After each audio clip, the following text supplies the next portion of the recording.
And it seems the French will be partying through the heat wave today as the 2025 Fête de la Musique will be underway this Saturday, a local celebration of music that takes place every year on June 21st since 1982. For more on Fête de la Musique, Aaron Friedman is joining us, Executive Director of the Make Music Alliance. Aaron, thank you for joining us. Would you care to explain to those in the audience, maybe who are unfamiliar with what is Fête de la Musique, what is this celebration all about? So Fête de la Musique is essentially a holiday for music. It's an event that's been going on, as you said, since 1982.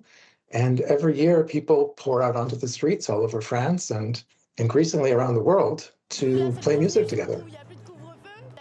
And Aaron, you transferred this event to New York. What inspired you personally to help bring this event to the US and lead the Make Music Alliance?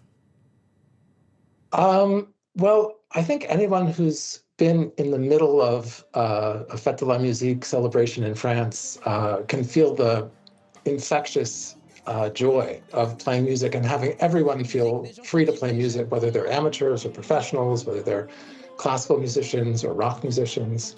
And I saw this myself in Paris in 2006 and was so entranced that I decided I would try to get it started in the United States. I live in New York, so I started Make Music New York as the first branch. And over the last 19 years now, it's grown from just one event in New York to over 160 cities in the United States. We had over 5,000 events last year, and probably we'll have even more happening today. And not only the United States, Fête de la Musique is now celebrated in over 120 countries. What do you think makes this event so universally resonant across different cultures?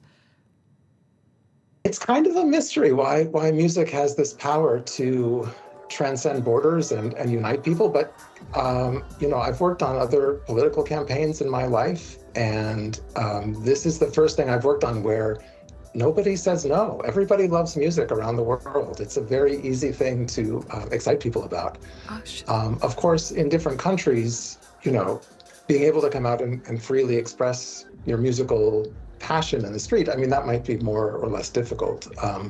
But we've been able to start Make Music China, Make Music Australia, Mexico, Nigeria. It's really become something that can unite people around the world on this day.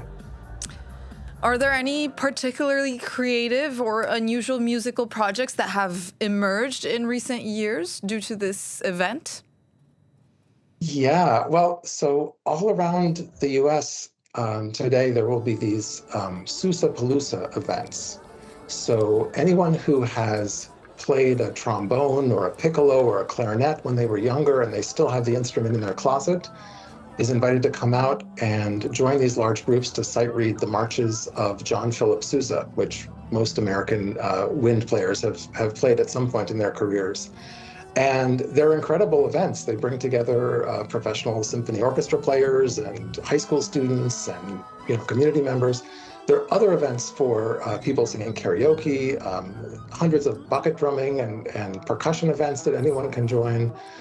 It's really become this day when people understand that even if they don't have a band, even if they don't consider themselves to be a musician, they can still come and be part of it. It's called Make Music Day, Fête de la Musique. It's not just listening, it's actually going out and playing. As you said, everyone can come and listen and participate, a festival that's open to everyone, amateurs and professionals alike. How do you ensure, at least in the US, accessibility and inclusion for all kinds of participants in this event? Well, in every community, we have a partnership with either the city government or local music schools, arts councils, anyone who has that kind of broad reach where they're not just getting the usual suspects, the people who are already coming out and playing gigs, but getting children who are music students, senior centers where they have a little choir for people to sing songs from the 1930s. We really want everybody to feel welcome, and that's a big task for the local organizer to accomplish. And how has Make Music Day helped build or transform maybe a local music scene in unexpected places? Has this occurred? Well, it's interesting that some of the largest Make Music Day events in the United States are in smaller towns. Madison, Wisconsin has a population of about 250,000 people, but they have over 600 events for Make Music Madison every year. Every street corner is just humming with music. And it may be that Madison is a place that doesn't have a big music industry. They don't have a lot of venues. And so there's a real thirst for an event like this.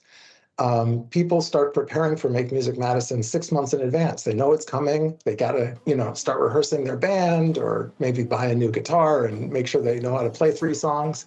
So it's really, one day that can inspire people for much of the year to live a more musical life. And we see that in a lot of parts of the US, actually.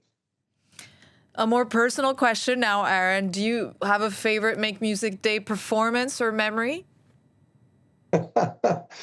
Well, years ago for Make Music New York, I had the idea that perhaps we could have floating stages in the Central Park Lake, and you'd have to get on a rowboat and go out into the middle of the water in order to hear the bands. And it was such a crazy idea, but it really, we sold out of rowboats. It was really very popular the first year. And every year there's been some kind of water-based event for Make Music Day in New York. This year we have a project called Waterway Horns with a tugboat that is equipped with a Wurlitzer organ and foghorns and different instruments. And it's going to go down the East River along Manhattan and Brooklyn. And there will be different groups along the shore playing with it as it passes by. So people from the Blue Man Group will be playing, different brass bands. So it's another water-based project, but this one, not just in one place, it's going to unite different parts of the city in a musical way. So I'm really charmed by these things because they never happen, on a normal day, but on Make Music Day, anything is possible. Thank you, Aaron. We'll be tuning in to Make Music Day's edition, 2025 edition, also in the US and France as well. Thank you for joining us. Thank you so much.